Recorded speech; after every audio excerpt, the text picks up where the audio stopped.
तुमच्याकडे पैसे असतील तुमची पोरं 100% काळजी घेतील. Vice versa is not true. तुम्ही 35-40 वर्ष नोकरी करता, काम करता, व्यवसाय करता, त्यावेळेला तुम्ही बऱ्याच गोष्टी मोकळा असता. पण बाहेर फिरायचं असतं, प्रवास करायचा असतो, तुम्हाला काय छंद असतो तो जोपासायचा. या प्रत्येक गोष्टीला पैसा लागतो. कारण आता पेन्शन कुणालाच मिळणार नाही. की बँकवाले पण बोलतात आम्ही NPS खातं रन करतो. मग ते एक्झॅक्टली कसं आहे? प्राण कार्ड मिळतं, प्राण कार्ड. त्याला आपण permanent retirement account number PRAN, त्याला प्राण कार्ड म्हणतात. Tier 1 आणि Tier 2 हे प्रकार असतात. ते नेमके कशासाठी आहे? Tier 2 वर तुम्हाला पेन्शन मिळत नाही. NPS म्हणजे किती करावं? आता सपोज मला 50-60 हजार सॅलरी आहे, तर कसं NPS करावं? किंवा माझी 1-1.5 लाख सॅलरी, तर NPS कसं असावं? म्हणजे दॅट अमाऊंट. त्यामुळे याला असं सांगणं चुकीचं आहे की तुम्ही इतकेच गुंतवा. दिस ऑल विल डिपेंड तुमची गरज काय आहे आणि तुम्ही किती मी उद्या लाख सांगेल तुम्ही 50,000 गुंतवा, तुम्हाला गुंतवता येणार का तेवढे? नाही गुंतवणार. नवीन जॉब लागले 22-23 वर्षाचा आणि पहिल्याच वर्षी NPS काढावी का पहिल्या वर्षी बाकीचे असेट घ्यावेत म्हणजे म्युच्युअल फंड्स आणि ते, आणि मग NPS 30व्या वर्षी किंवा 28व्या वर्षी काढावी? तुम्हाला 40%च मिळते आणि बाकीच्यावर कंपल्सरी पेन्शन घ्यायला लागतं. दुसरी गोष्ट, सुरुवातीला प्रतिसाद नव्हता. नक्कीच. ज्यांनी स्कीम तरुण लोकांनी घेतली ते अजून रिटायर व्हायचे. म्हणजे मी तुम्हाला प्रॅक्टिकल परिस्थिती सांगतो. समजा एखाद्याने 10 वर्ष घेतलं असतं, यस टू रिटायर. कारण न्यू रिजिमला टॅक्स पर्सेंटेज कमी आहे आणि 12,75,000पर्यंत तुम्हाला टॅक्सच पडत नाही. इथं तुम्हाला तो 5 लाखापासून टॅक्स सुरू होतो. 3 पण नाही. त्यामुळं माझं वैयक्तिक मत असं आहे की बँके किंवा पोस्टासारखा अश्युअर्ड रिटर्न नाही आहे. हा 10%, 10.25%, 10.5%, 11% असा कमी जास्त होतो मार्केटनुसार. तर एक 5 वर्षांनी काय होईल की तुमच्या 50 लाखाचे तुम्हाला 52-53 लाख झालेले दिसतील. ओके. दर 40,000 घेऊन सुद्धा. ओके. घराच्या खाली, सोसायटीच्या खाली बिल्डिंगमध्ये उतरलो की तुम्हाला पैसे लागतात. 5 रुपयापासून मग 500 रुपये लागतात. मेहुणे आणि मेहुण्यांचे पाहुणे, पण हेच पाहुण्याची माहिती सांगत नाही, ती गोळाबेज पॉडकास्टवर असते. नमस्कार मंडळी, मी ऋषिकेश. गोळाबेज पॉडकास्टवर तुमचं खूप खूप स्वागत आहे. खरं तर आपण रिटायरमेंट प्लॅनिंगचा एक एपिसोड केला होता सॅलरीचं गणितमध्येच, आणि त्याच्यामध्ये तुम्ही ना इतक्या वेगवेगळ्या कमेंट लिहिल्या की NPS बद्दल सांगा, आम्ही ऑलरेडी NPS सुरू केलंय, मग NPS चांगलं आहे की NPS वाईट आहे, त्याचबरोबर NPS म्हणजे नेमकं कसं काम करतंय आणि आमचे पैसे NPS मध्ये किती सुरक्षित आहेत. तर त्या सगळ्याच प्रश्नांवर आज आपण चर्चा करणार आहोत सुधाकर कुलकर्णी सरांसोबत. नमस्कार सुधाकर. नमस्कार. तुमचं गोळाबेज पॉडकास्टमध्ये खूप खूप स्वागत आहे. सरांबद्दल थोडक्यात सांगायचं झालं तर सर गेली 3 दशकं सर्टिफाईड फायनान्स प्लॅनर म्हणून काम करत आहेत. त्यांचे सकाळमध्ये फायनान्स क्षेत्रातील विविध विषयांवर लेख येत असतात. त्याचबरोबर इतरही काही मासिकं आहेत, काही दिवाळी अंकांती आहेत, यांमध्येही सर खास करून फायनान्स किंवा वित्त विभाग याच्या गोष्टी लिहित असतात. तर चला आज आपण सरांकडून जाणून घेऊयात NPS आणि त्याच्याविषयी असणारे तुमचे सगळे प्रश्न. नमस्कार सर. नमस्कार. पुन्हा एकदा गोळाबेजमध्ये तुमचं खूप खूप स्वागत आहे. धन्यवाद. जसं सर आम्ही मध्यंतरी एपिसोड केला होता ज्याच्यामध्ये आम्ही रिटायरमेंट प्लॅनिंग या गोष्टींविषयी बोललो होतो. बेसिकली आपण एक सॅलरीचं गणित नावाचे सिरीज करतो सर, ज्याच्यामध्ये आपण पगार असणाऱ्या माणसांनी कसं सुखकर जीवन जगू शकतो विथ गुड इन्व्हेस्टमेंट किंवा गुड वेल्थ आपण म्हणतो, असं त्याचा मोठं असतो. तर त्याच्यात आम्ही थोडक्यात NPS बद्दल सांगितलं होतं. आणि मग आता बऱ्याच लोकांचे प्रश्न आले होते की आम्ही ऑलरेडी NPS सुरू केली आहे, तर कसं काय, किंवा NPS किती व्हॅलिड आहे. तर मला तुमच्याकडून तिथूनच सुरुवात करायला आवडेल किंवा जाणून घ्यायला आवडेल की NPS म्हणजे नेमकं काय असतं किंवा तो फंड एकत्र कसा काम करतो. तुम्हाला NPS अगदी थोडक्यात माहिती सांगतो. Please sir. 2004 पर्यंत सरकारी नोकरांना पेन्शन मिळायचं. बरोबर. 2004 नंतर जे लागले त्यांना आता पेन्शन मिळत नाही आहे. मग त्यांना जर पेन्शन मिळत नसेल तर रिटायरमेंट तर टेन्शन आहे. ते टेन्शन आपल्या कर्मचाऱ्यांना राहू नये म्हणून सरकारने ही NPS, त्याला न्यू पेन्शन स्कीम, ही सुरू केलेली आहे. सुरुवातीला ही फक्त सरकारी कर्मचाऱ्यांना होती. पण 1 एप्रिल 2009 पासून खाजगी कर्मचारी प्लस इंडिव्हिज्युअल वैयक्तिक माणूस याच्यामध्ये भाग घेऊ शकतो. याचा मूळ उद्देशच काय की रिटायरमेंट प्लॅनिंग. कारण प्रत्येकाला तो धंद्यात असू, व्यवसायात असू किंवा कुठे असू, कधी ना कधी रिटायर व्हायचं आहे. नोकरीतल्या माणसाला एक ठराविक वय व्हायला लागतं. व्यावसायिक माणसाला जोपर्यंत तो शारीरिकदृष्ट्या सक्षम आहे तोपर्यंत तो काम करू शकतो व्यावसायिकवर, पण कधी ना कधी त्याला रिटायर व्हायचं आहे. आणि रिटायर झाल्यानंतर माणसाला जर आर्थिक स्थैर्य असेल तर त्याचं रिटायर लाईफ निश्चित चांगलं जाऊ शकतं. तर त्या दृष्टीने NPSचं अनन्यसाधारण महत्त्व आहे. कारण आता पेन्शन कोणालाच मिळणार नाही. मग पेन्शन नसेल तर मला काहीतरी व्यवस्था त्यावेळेला 60व्या वर्षी करून चालणार नाही, ते आज केली पाहिजे. पण सर आता जसं NPS तर आहेच, पण आपण EPF पण बघतो, PPF पण बघतो. मग ह्यांच्यात आणि NPS मध्ये असा वेगळा फरक काय जाणवतो? EPF आणि PPF हे का तुम्हाला एक रकमी पैसे मिळतात. PPF हे तुम्ही खातं उघडलं, तुम्ही टाकले किती याच्यावर आहे. आणि PPFचं महत्त्वाची गोष्ट म्हणजे ते मॅन्डेटरी नाही आहे. बऱ्याच वेळा लोक टॅक्स वाचतोय, सरकारी गुंतवणूक PPF मध्ये खातं उघडतात. बरोबर. EPF हा जो आहे तुमचा तुमचं एम्प्लॉयर आहे, हा त्यात ठराविक रक्कम म्हणजे 14% 18% जे काय त्यांचे असेल तेवढीच टाकतो. बरोबर. तुमचं कॉन्ट्रिब्युशन एम्प्लॉयचं कॉन्ट्रिब्युशन. पण याच्यामध्ये तुम्हाला पेन्शन मिळत नाही. रिटायरमेंटच्या वेळेला एक रकमी रक्कम मिळते ओके. आणि एक रकमी रक्कम ही साठलेल्या पाण्यासारखी आहे. पेन्शन हे वाहता झरा आहे, वाहती ओके. नदी आहे. म्हणजे मला कधीही जाऊन पोऱ्यातनं पाणी पोऱ्याने पाणी काढता आलं पाहिजे. साठलेलं पाणी कधीतरी संपणार आहे. त्यामुळं साठलेलं पाणी त्याच्याकरता मला पेन्शनची आवश्यकता आहे. ते NPS म्हणून मिळतं. PPFनी किंवा EPFनी मला पेन्शन मिळत नाही. एक ठराविक रक्कम दरमहा मिळत नाही, जी ओके. तुम्हाला NPSमध्ये मिळणार आहे. म्हणून NPS महत्त्वाची आहे. आणि मग सर जसं तुम्ही म्हणालात, की आता 2009 पासून कुणीही NPS करू शकतो. मग त्याला काही कॅटेगरीज आहेत का? किंवा काही बेंचमार्क आहेत, की इतकं असेल तर तुम्ही NPS करू शकता उत्पन्न किंवा या गोष्टी असतील तर तुम्ही NPS करू शकता? नाही, असे त्याला कॅटेगरी काही नाही. Any person between 18 to 70 okay.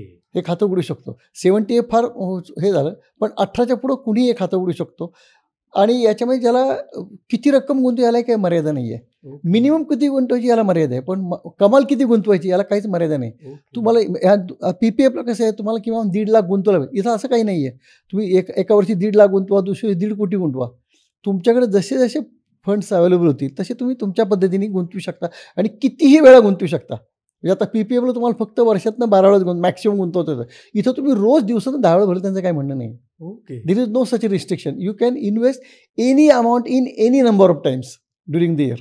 मग NPS सुरू करण्यासाठी काय प्रोसेस असते किंवा कसं NPSचं एकंदरीत आहे? कारण आता आम्ही ऑफिसमध्ये बघतो, आम्हाला बरेच NPSचे मेल येतात, की आता आपण बँकेचेही बघतो, की बँकवाले पण बोलतात आम्ही NPS खातं रन करतो. मग ते एक्झॅक्टली कसं आहे? आता कसं आहे, NPS खातं तुम्हाला तुमच्या सोयीने कुठे उघडता येतं. ओके. हे खातं तुम्ही बँकेत उघडू शकता. हे खातं तुम्ही ऑनलाईन सुद्धा उघडू शकता. बँकेत जायची गरज नाही आहे. ओके. आणि इतर बँकाचं म्हणजे ऑनलाईन उघडू शकता. ह्या सर्व राष्ट्रीयकृत बँका plus HDFC, ICICI, axis, Kotak ह्या बँकांमध्ये खातं NPS अजून सहकारी बँकेत खातं उघडता येत नाही. पण ह्या मोठ्या व्यापारी बँका आणि सर्व सरकारी बँकामध्ये हे खातं उघडता येतं. खातं उघडण्याकरता काही नाही. तुम्ही नॉर्मल सेव्हिंग खातं कसं उघडता? त्याकरता तुमचं KYC होतं. बरोबर. तुमचा पॅन पाहिजे, आधार पाहिजे. ह्या दोनच गोष्टी पाहिजेत, बाकी काही नको आहे. तुम्हाला तुमचं खातं उघडता येतं. हे खातं उघडल्यानंतर तुम्हाला प्राण कार्ड मिळतं. प्राण कार्ड, त्याला आपण okay. Permanent retirement account number PRAN, ओह. याला प्राण कार्ड म्हणतात. ह्याचा आकार जो असतो हा पॅन कार्ड सारखाच असतो, तेवढाच असतो आणि पिवळ्या रंगाचं असतं. हे प्राण कार्ड जो नंबर असतो that is your retirement pension account number. आलं आणि लक्षात. हे अकाउंट हे पॅन इंडिया आहे. म्हणजे असं नाही की तुम्ही आज समजा पुण्यामध्ये आहात आणि काही कालाने तुम्ही बंगलोरला गेलात तर तुम्हाला खातं ट्रान्सफर करायला लागत नाही. हे खातं संपूर्ण भारतभर तुम्ही कुठेही ऑपरेट करू शकता. ओके. इतकं सोपं आहे. आणि समजा हे खातं तुम्हाला ऑनलाईन उघडत असेल तर तुम्ही NSDLच्या साईटला जा आणि तिथे ENPS म्हणा. ENPSवर क्लिक करा. तुमचा आधार पॅन घेऊन बसा. सगळी माहिती भरा तुमची. त्याच्यासोबत तुम्हाला बँकेला कुठल्या बँकेला लिंक करायची, ती बँक जी समजा तुमचं अकाउंट IDBI बँक आहे तर IDBI बँकेचा अकाउंट नंबर, IFSC कोड आणि मायक्रो कोड टाकून द्या. तुमचं नाव टाका. ते झाल्यानंतर तुमच्या मोबाईलवर तुम्हाला एक OTP येईल. तो OTP आल्यानंतर तो तुम्ही व्हेरीफाय करा. सुरुवातीला ₹500 भरा. ऑनलाईन पेमेंट करा. तुमचं खातं उघडलं जाईल. 5 ते 6 दिवसात तुमच्या घरी त्यांचा पूर्ण पॅन कार्ड, प्राण कार्ड प्लस किट येतो. ओके. मग तुम्हाला कुठे जायची गरज नाही आहे. आणि हे खातं तुम्ही पूर्णपणे ऑनलाईन ऑपरेट करू शकता. बँकेत जायची गरज नाही आहे. हे पण भारी, कारण हे खूप महत्त्वाचं आहे. कारण बँकेत जायला लोक खूप कंटाळतात. काही गरज नाही हां द्यायची. ना. इव्हन आता बँकाचं खातं सुद्धा तुम्हाला ऑनलाईन उघडता येतं. नक्की. पण हे तर इझिली 100% उघडता येतं. आणि सर त्याच्यामध्ये ना NPS मध्ये मी बघितलंय की Tier 1 आणि Tier 2 हे प्रकार असतात. हो. ते नेमके कशासाठी ते असतात? Tier 1 आणि Tier 2 हे तुमच्या 2 प्रकार. Tier 1 जो आहे यातनं तुम्हाला पेन्शन मिळणार आहे. ओके. Tier 2 मधनं पेन्शन मिळणार नाही आहे. बरं, Tier 1 तुम्ही पैसे काढू शकत नाही पाहिजे तेव्हा. Okay. Tier 2 is just like your saving bank account. तुम्ही कधीही पैसे काढू शकता. Tier 1 मधनं काढता येत नाही. पेन्शन जे मिळतं ते Tier 1 मध्ये असलेलं अकाउंट किती बॅलन्स त्याच्यावर मिळतं. Tier 2 वर तुम्हाला पेन्शन मिळत नाही. मग दोन्हीकडे इंटरेस्ट सेम असतो पण? नाही. याच्यामध्ये Tier 2चा कसं आहे की सेव्हिंग बँकेत तुम्हाला किती व्याज मिळतं? एक 3-3.5. इथं तुम्हाला 4.5-5% रिटर्न मिळतो. बँकेपेक्षा थोडा जास्त मिळतो. आणि मग NPS त्या Tier 1 मध्ये किती मिळते? Tier 1 मध्ये तुम्ही काय ऑप्शन घेतलाय गुंतवणुकीचा? 3 ऑप्शन आहेत. एक तुम्हाला आपण कॉन्झर्वेटिव्ह म्हणतो, मीडियम ज्याला, आणि तिसरा असतो ॲग्रेसिव्ह. तर तुम्ही कुठला ऑप्शन घेतला आहे त्याच्यावर तुम्हाला तो रिटर्न. पण साधारणपणे तुम्ही जर ॲग्रेसिव्ह ऑप्शन घेतला तर you can expect 10 to 12% return. एवढा रिटर्न तुम्हाला मिळू शकतो. मग NPS मध्ये पण सर असे फंड्स असतात का, किंवा NPS मध्ये पण आपण इक्विटीमध्येच गुंतवतो का? म्हणजे NPS ॲक्च्युली कसं काम करतं? सांगतो. NPS हा एक ज्याच्यात तुम्ही जे पैसे गुंतवता, तुम्ही जो ऑप्शन निवडाल त्याप्रमाणे तुमचे पैसे गुंतवले जातील. ओके. तुम्ही जर ॲग्रेसिव्हमध्ये गुंतवला तुमची रक्कम इक्विटीमध्ये गुंतवली जाईल. तुम्ही मॉडरेटला गेलात तर it is a combination of debt and equity. आणि तुम्ही जर कॉन्झर्वेटिव्ह गेलात तर जास्त पोर्शन तुमचा डेटला असेल. त्यामुळे तुम्ही काय ऑप्शन निवडाल त्याच्यावर तो. आणि you can change the option in between. असं काही नाही की आज निवडला तोच कायम ठेवला पाहिजे. तुम्हाला 4 महिने वाटलं नाही मला जरा ऑप्शन बदलायचं आहे बरं का, you can change the option. This also can be done online. मग आणि आता ही जसं आपण बोलतो की नॅशनल पेन्शन स्कीम आहे किंवा हे आहे, तर मग याच्यात आपण गव्हर्नमेंट बॉन्ड्समध्ये पण गुंतवणूक करू शकतो का, किंवा त्याच्यात पण गुंतवणूक होते का, किंवा तो आपण करत नाही, लक्षात घ्या. आपण NPS कडे पैसे देतो ओके आणि NPS आपल्या वतीने गुंतवते. तुम्हाला you have to select the fund. त्याच्यामध्ये 4-5 फंड्स आहेत पहा, तुमची बरोबर. इन्व्हेस्टमेंट कुणी करायची तुम्ही ठरवा. ICICIचा आहे, HDFCचा आहे, LICचा आहे, यू डिसाईड द फंड. त्या फंडला तुमचे दॅट फंड, तो फंड मॅनेजर जो आहे तो तुमची इन्व्हेस्टमेंट मॅनेज करतो. तुम्ही इंडिव्हिज्युअली काही करत नाही. एनपीएसला पण फंड मॅनेजर असतो, yes mutual yes fund yes yes correct. मग एनपीएस पण म्युच्युअल फंड सारखंच काम करतं की काही वेगळे म्हणजे? नाही त्या गुंतवणूक कशी करायची ते निर्णय ते घेतात. आपण त्यांना सांगतो माझा अप्रोच कॉन्झर्वेटिव्ह आहे, माझा अप्रोच मॉडरेट आहे, माझा अप्रोच ॲग्रेसिव्ह आहे. त्याच्यानुसार तुमचे पैसे गुंतवले जातील. तुम्ही इंडिव्हिज्युअली गुंतवत नाही. ओके.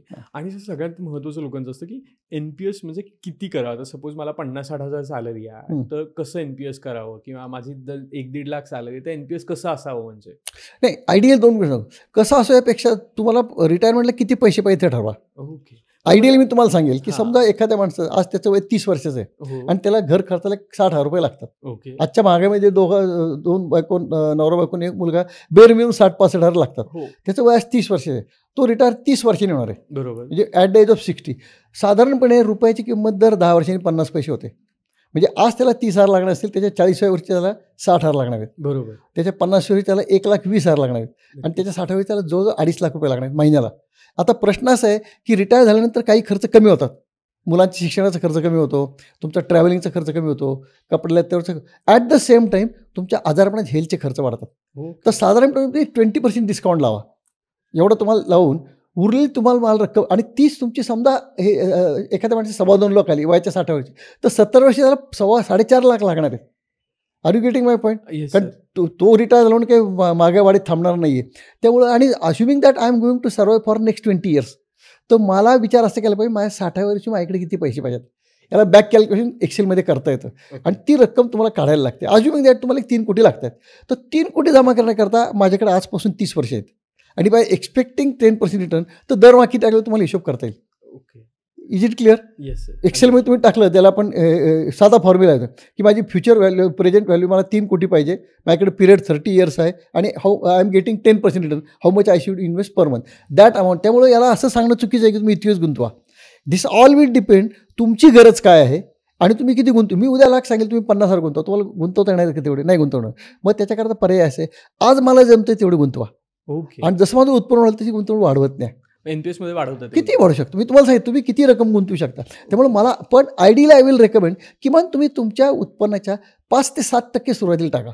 ओके. म्हणजे काय होईल, तुमचा जो पुढची गॅप कमी होईल. नक्कीच. आणि सर आता याच्यामध्ये असं आहे की एनपीएस आपण ज्यावेळेस गुंतवतोय की आपण ज्यावेळेस एनपीएस करतोय, त्यावेळेस असं काही आहे का यंगर एजमध्ये, म्हणजे आता मी सपोज खूप नवीन जॉब लागलोय 22-23 वर्षाचा आणि पहिल्याच वर्षी एनपीएस काढावी का पहिल्या वर्षी बाकीचे असेट घ्यावेत म्हणजे म्युच्युअल फंड्स आणि ते, आणि मग एनपीएस 30व्या वर्षी किंवा 28व्या वर्षी काढावी? 2 गोष्टी आहेत. लवकर काढण्याचा निश्चित फायदा आहे. त्याचं कारण असं आहे, तुमचा रिटायरमेंट कॉर्पस तुम्हाला पाहिजे तो कॉर्पस कमी रकमेत आजच तयार होईल. ओके. कारण शेवटी टाईम व्हॅल्यू मनी जी आहे, आणि तुम्हाला कंपाऊंडिंग इफेक्ट आहे. तुम्ही जितक्या उशिरा कराल तितका कंपाऊंडिंग इफेक्ट कमी मिळणार आहे, ओके. जितक्या लवकर कराल तो जास्त मिळणार आहे. नक्कीच. त्या दृष्टीने लवकर करणं क्या 2 गोष्टी लवकर करायच्या. पहिल्या गोष्ट म्हणजे प्रॉपर इन्शुरन्स, तो आपण पुढे नंतर बोलू. पण life, I am not talking health insurance, life insurance जितक्या लवकर घ्याल तितका प्रीमियम कमी आहे आणि तो जितका जास्त घ्याल तितका चांगला आहे. त्याच्या आपण पुढच्या याच्यामध्ये घेऊ. पण 2 गोष्टी सुरुवातीला करायच्या. इन्व्हेस्टमेंटची गोष्ट नंतर करायची. पहिला माझा परफेक्ट इन्शुरन्स पाहिजे आणि दुसरं माझं रिटायरमेंट प्लॅनिंग पाहिजे. मग बाकीच्या गोष्टी विचार करा.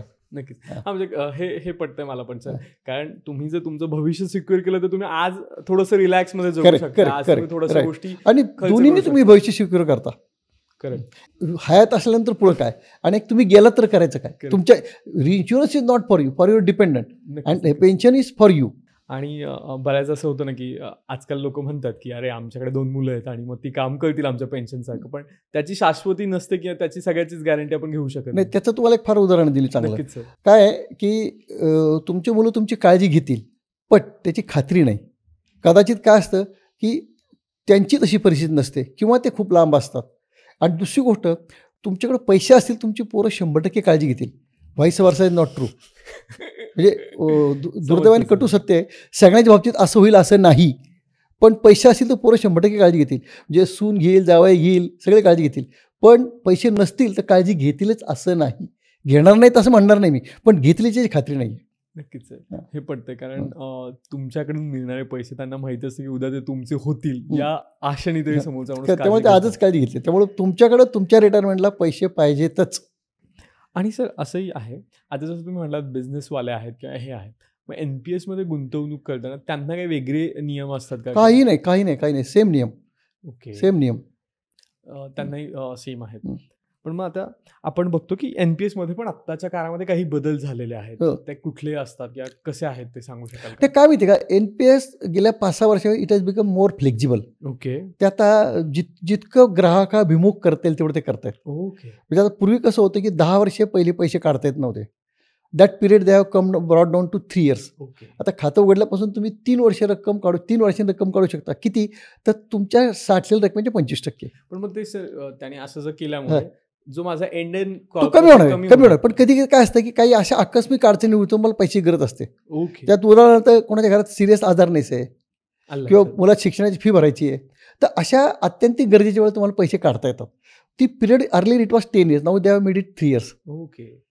हा त्यातला फार मोठा बदल केला आहे. करेक्ट. पूर्वी हे अकाउंट फक्त 60 वर्षापर्यंत चालू, आता 70 पर्यंत चालू शकता तुम्ही. त्यामुळे कसं आहे की याच्यात ते वेळोवेळी बदल करतात. आता लेटेस्ट केले बदल म्हणजे पूर्वी तुम्हाला इक्विटी 100% करता येत नव्हतं. आता इक्विटी 100% करायला परवानगी दिली त्यांनी. ज्याला वाटतं की मला मार्केटचं रिस्क घ्यायचं आहे, तर तुम्ही पूर्वी इक्विटी आता करू शकता. म्हणजे हे बदल, आणि हा बदल आत्ता आहे, हा आता असं नाही. याच्यामध्ये वेळोवेळी त्यांना जे आवश्यक वाटेल ते बदल होत राहतील. म्हणजे इट इज नॉट त्याला काय म्हणतं, रिजिड नाही आहे. यात बदल होत राहणार. ज्याच्यामुळं 2 गोष्टी आहेत की त्या जास्तीत लोक NPS आकर्षित व्हायला पाहिजेत. त्या दृष्टीने हा बदल केला जाईल. हा बदल PFRDA करतं म्हणजे. सर आता जसं तुम्ही सांगितलं की NPS हे आहेत किंवा हे नवीन बदल झाले.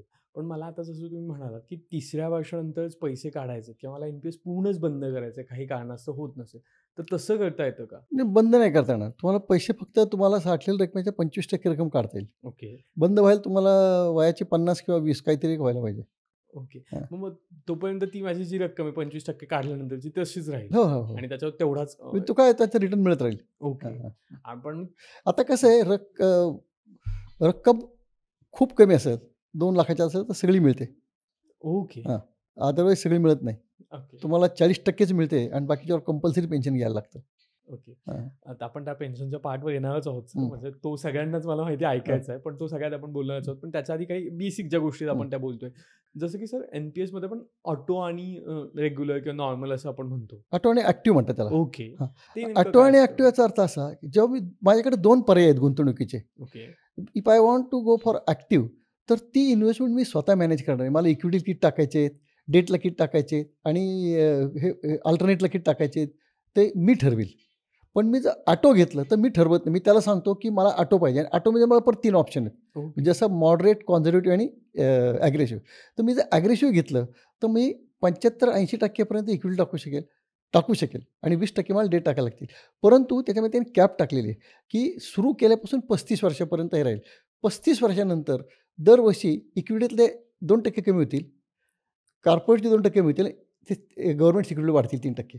At the age of 55 at the age of 55 तुमचे 80% गव्हर्नमेंट सिक्युरिटीला असतील, 10% कॉर्पोरेटला असतील आणि 10% इक्विटी. थोडक्यात म्हणजे काय की जसं वय वाढेल तसं तुमचं ते रिस्क गुंतवणुकीतलं कमी करतात. ओके. ते हां. स्वतःहून. स्वतःहून कर त्या ऑटोमध्ये. ओके. तो ऑप्शन ॲग्रेसिव्ह नसतो, म्हणजे ॲक्टिव्ह नसतो. ॲक्टिव्ह तुम्हीच ठरवता.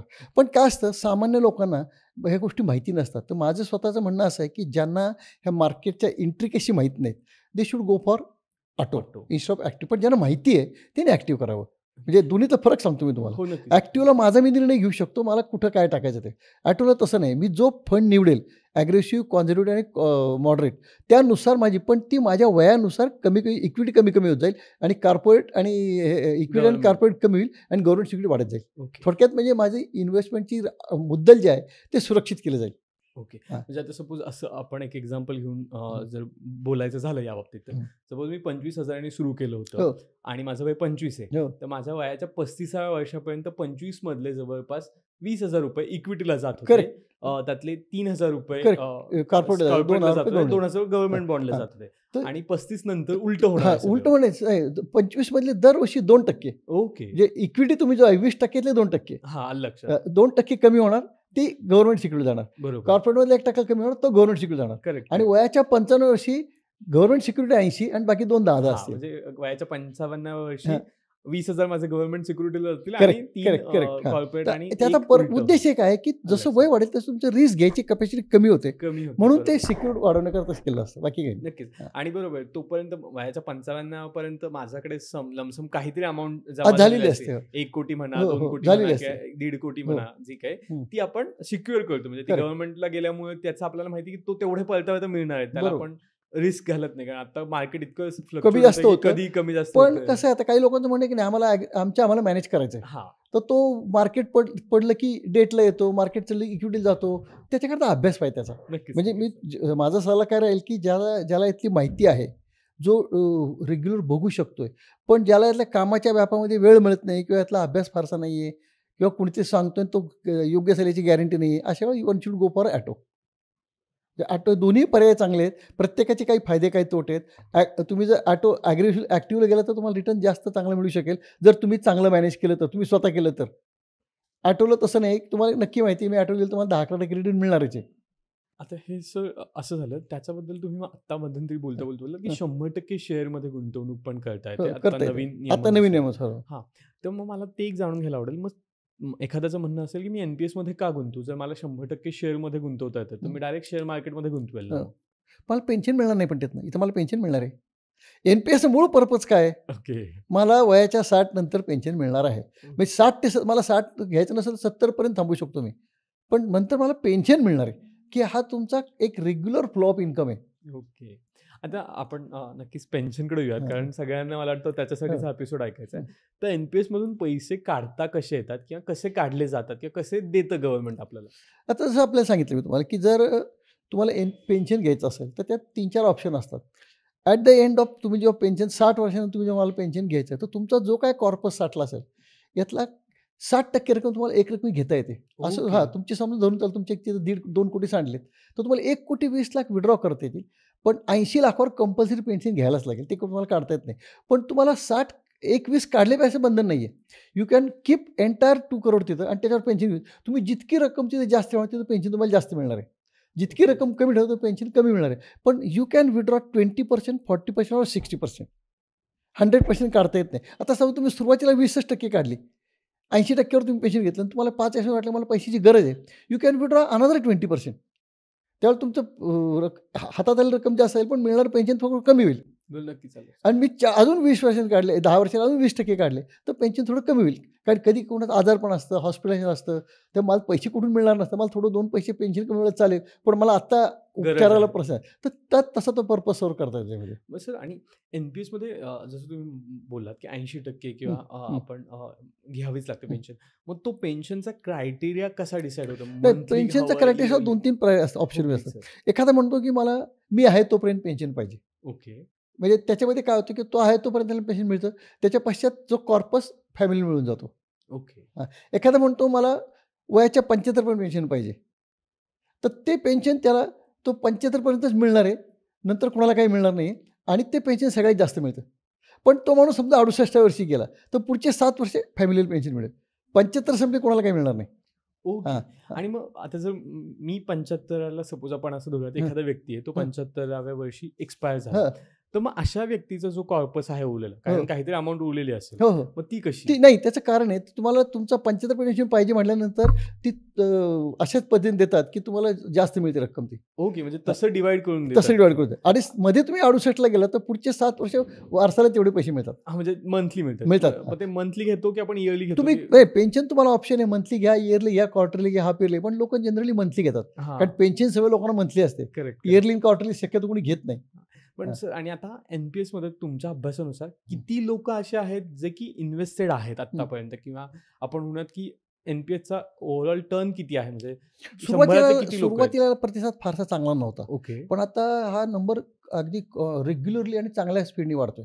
लोकांना त्याचं महत्त्व कळलेलं आहे. बेसिकली काय झालं की बऱ्याच कॉर्पोरेट कंपन्या आहेत, त्यांनी त्यांच्या एम्प्लॉईजला NPSची ऑफर दिलेली आहे. त्यामुळं एम्प्लॉईचा सुद्धा फायदा आहे आणि एम्प्लॉयरचा सुद्धा फायदा, दोघांचाही फायदा आहे. बरोबर.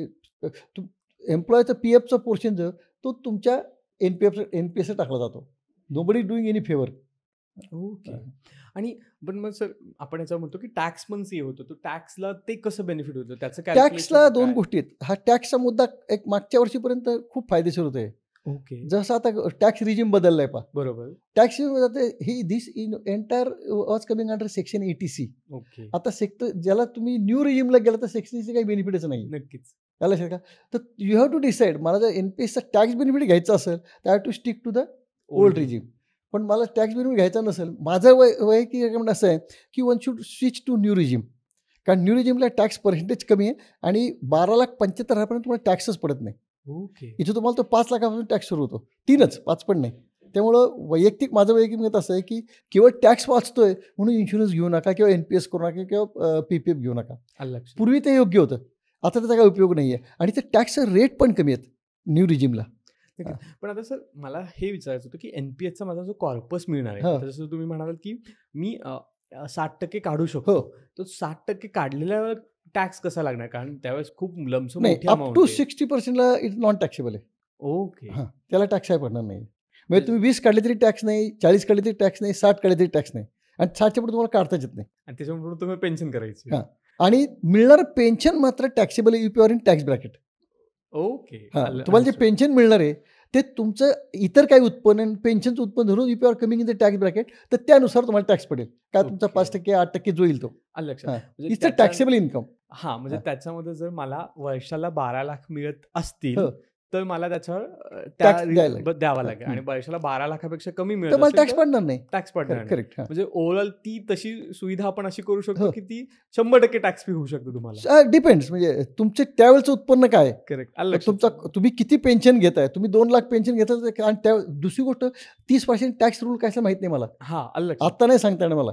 पण आत्ताच आपण एक आत्ताच जर केलं तर तेच होते परवडतं, की जे आत्ता घेतायत की जे आता मे बी इन फ्युचर घेतात. आणि सर अजून एक विचारत होतं, आता असे काही लोकांचं मत असतं की आम्ही इतके दिवस NPS नाही काढलेली आहे आणि आता आम्हाला करायचं, माझं वय मे बी 40 आहे आणि माझ्याकडे एक 35 किंवा एक माझ्याकडे 10-12 लाख जमलेले आहेत, मी ते डायरेक्टली NPS मध्ये सगळेच्या सगळे टाकू शकतो का? टाकू शकता ना. मी तुम्हाला सांगितलं ना, मिनिमम तुम्हाला 500 टाकायला लागतात, maximum there is no cap. हा, पण मग मी ते एकाच वर्षात जर टाकले काही फरक पडत नाही, आणि परत नाहीच टाकलेत, माझ्याकडे परत नाही, असं नाही. तुम्हाला दरवर्षी किमान 1000 टाकायलाच लागतात. ओके, 1000 तरी अकाउंट ऍक्टिव्ह ठेवण्याकरता.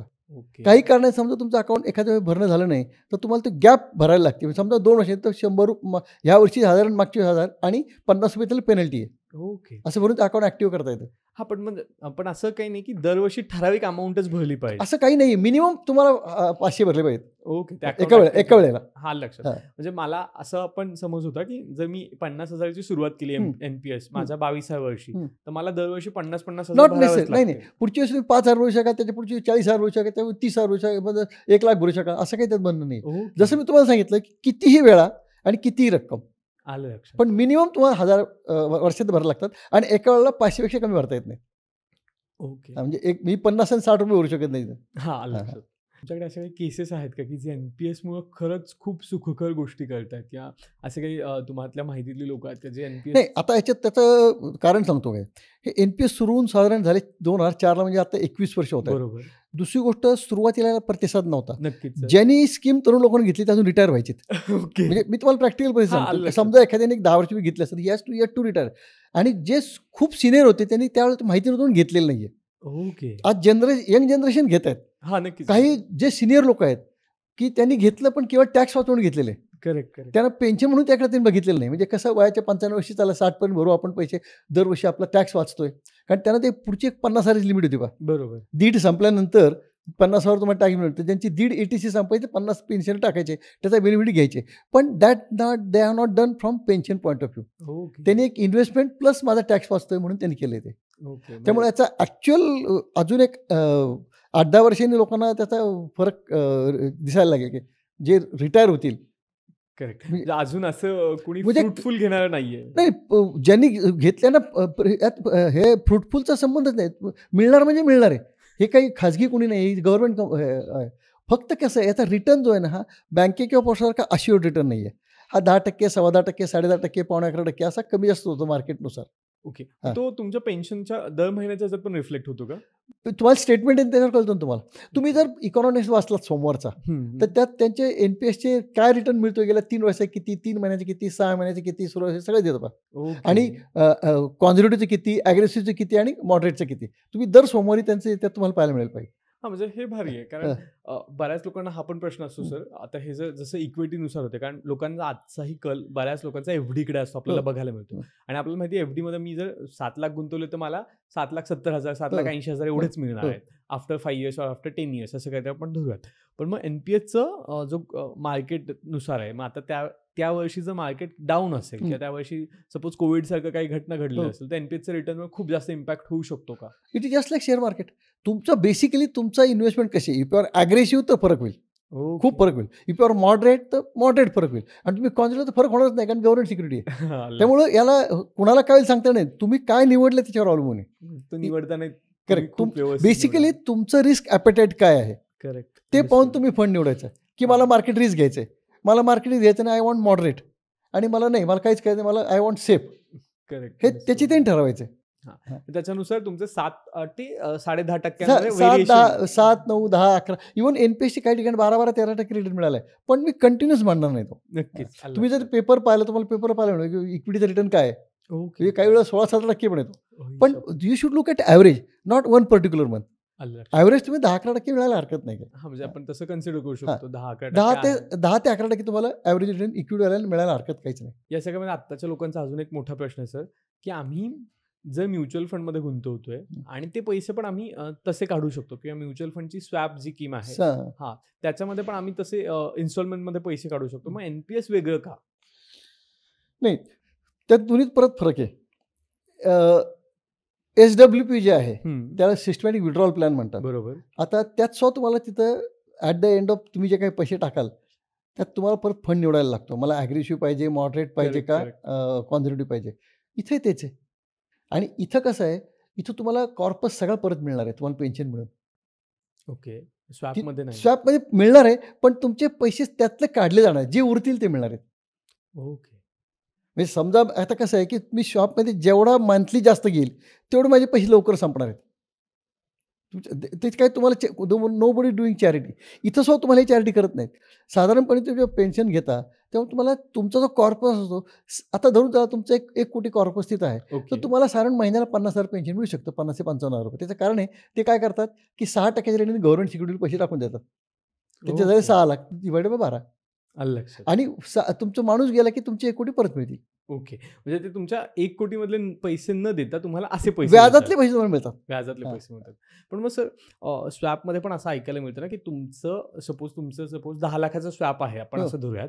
10 लाखाच्या स्वॅपमध्ये मी जर पर मंथ माझ्याकडे 30,000 काढतोय आणि उरलेलं म्हणजे 10 लाखातून 30,000 गेले तर 9,70,000 उरतात. त्या 9,70,000 पण मला 14% व्याज मिळतं. बरोबर आहे. पण म्हणजे 14% मिळतं का तुम्ही अज्युम करता की 14% मिळणार आहेत? हा, म्हणजे 10% 12% तर तो हिशोब केला तर तिथं त्याच्यामध्ये साधारणपणे एक असा हिशोब आहे, की समजा स्वॅपला म्हणजे तुम्ही SW सिस्टम विड्रॉल प्लॅनला तुम्ही असं केलं, की तुम्ही 50 लाख गुंतवलेत. बरोबर. आणि दर महिन्यात 40,000 घेतले. म्हणजे वर्षाला झाले 4,80,000 म्हणजे 10% जरी घेतले. तर एक 5 वर्षांनी काय होईल, की तुमच्या 50 लाखाचे तुम्हाला 52-53 लाख झालेले दिसतील. ओके. दर महिना 40,000 घेऊन सुद्धा. ओके. मग ते इथे NPS मध्ये नाहीये. नाही, NPS मध्ये तसं होणार नाहीये. कारण त्याचं NPS हे मार्केट टिकते, नंतरची गुंतवणूक मार्केटमध्ये होत नाही. ओके. नंतरची गुंतवणूक पण मॅटर करते. म्हणजे असे आपण करू शकतो, की NPS मधला कॉर्पस जो आपण 70% 60% काढायचा आहे, तो काढून 30% काढून आपण स्वॅपला इन्व्हेस्ट करू शकतो. करू शकता. म्हणजे फक्त इट इज स्लाइटली रिस्की. म्हणजे मी परत सांगतो, तुम्हाला रिस्क किती घ्यायचे, प्रत्येकाची रिस्क घ्यायची क्षमता किती आहे त्याच्यावर निर्णय घ्या. म्हणजे हा नियम एकाचा नियम सगळ्यांना लागू होणार नाही. म्हणजे डेफिनेटली. आणि त्याच्यासाठीच आपल्याकडे फायनान्शियल प्लॅनर किंवा त्यामुळे तुम्ही आपल्याला काय असतं, रिटायरमेंट नंतर तुमची 2-3 तुमच्यावर समजा काहीच जबाबदाऱ्या नसतील. मुलांची लग्न झाली, त्यांची ते सेटल झालेत, त्यांची घरं आहेत किंवा आपल्याला बऱ्यापैकी उत्पन्न आहे, तर माणूस रिस्क घेऊ शकतो. पण सगळं याच्यावरच अवलंबून असेल तर रिस्क घेता येणार नाही. तर हा तो it will differ from person to person. आणि नक्कीच आणि जनरली असंही होतं ना, की उमेदीच्या काळात आपण खूप जबाबदारी आपल्यावर लावून घेतो. म्हणजे हो. मला घरचं बघायचंय, मला हो, हो. गावाकडचं बघायचं, मला हे बघायचं, मला हं. ते बघायचं, गाडी घ्यायची, घर घ्यायचं आणि त्याच्यामुळे आपण कुठेतरी रिटायरमेंट प्लॅनिंगकडे दुर्लक्ष दुर्लक्ष होतं. करतो. आणि पण त्यातल्या त्यात हे नक्कीच आहे, की जर आपण ₹100 किंवा जसं तुम्ही म्हणालात, आपण ₹500 सुरू करू शकतो. तर मला वाटतं एक 5,000 पासून सुरू करून थोडं-थोडं वाढवत 35 न्यायचं. नंतर वाढवू शकतो आपण येस. नक्कीच. आता प्रश्न असा आहे, की तुम्ही असं ठरवलं, की मला दरवर्षी याच्यामध्ये 10% वाढ करायची. ओके. सहज शक्य आहे. हां, नक्कीच. का तुम्हालाच करायची ती. आलं लक्षात? 10% करा. पण तुमचं देअर आर 2 थिंग. आयदर कधी-कधी प्रमोशन उत्पन्न वाढतं, कधी-कधी तुम्ही जॉब बदलून उत्पन्न वाढतं, कधी-कधी इन्क्रिमेंट उत्पन्न वाढतं. तर तुमचं उत्पन्न वाढल्याचे जे काय वाढेल त्यातलं एक 10-15% इथं वाढवा ना. बरोबर. हां. आलं लक्षात. हे सगळे वाढवा असं म्हणा, कारण तुमचे खर्च वाढतात त्याप्रमाणे. I agree. नक्कीच, हां. नक्कीच. पण तो मुद्दा काही खूप मोठा पोर्शन जो आहे तो तुम्ही इथं वाढवून तुमची जी पुढची गॅप कमी करा. नक्कीच. येते म्हणजे लक्षात सर. पेन्शनचे लागलं. कसं असतं पेन्शनचं विचार करता नोकरी करणाऱ्या माणसाला प्रॉव्हिडंट फंड ग्रॅच्युटी पैसे मिळतात. हो. लिव्ह एज्युकेशन मिळते. ती रक्कम, त्याच्यातून येणारं व्याज आणि पेन्शन यातनं तुमचा खर्च भागला पाहिजे. आलं लक्षात. म्हणजे एन-पी-एसमधनं मिळणारं पेन्शन, तुमचे पी-एफ, ग्रॅच्युटी आणि लिव्ह एज्युकेशनचे पैसे मिळतात. यातनं मिळणारं व्याज, यातनं तुमचा महिन्याचा खर्च पुढं तुम्ही हातोपर्यंत भागला पाहिजे. That is retirement planning. Yes. काय रिटायरमेंट प्लॅनिंग असेल ना, you can enjoy the life. कारण 2 गोष्टी आहेत. पैसे असतील तुम्ही 35-40 वर्ष नोकरी करता, काम करता, व्यवसाय करता. त्यावेळेला तुम्ही बऱ्याच गोष्टी मुकला असता. पण बाहेर फिरायचं असतं, प्रवास करायचा असतो, तुम्हाला एखादा छंद असतो तो जोपासायचा. या प्रत्येक गोष्टीला पैसा लागतो. नक्कीच. एकदा दोनदा तुमचा मुलगा तुम्हाला पैसे ट्रिपला देईल. दरवेळेला त्याला मागणं तुम्हाला योग्य वाटणार नाही किंवा तुमच्या मुलीला तुम्हाला मागणं. पण मला उद्या युरोप ट्रिप करायची, मला अमेरिकेला जाऊन यायचं आहे. हे सगळं पैशाअंती आहे. हे कधी करू शकेल? If I got money.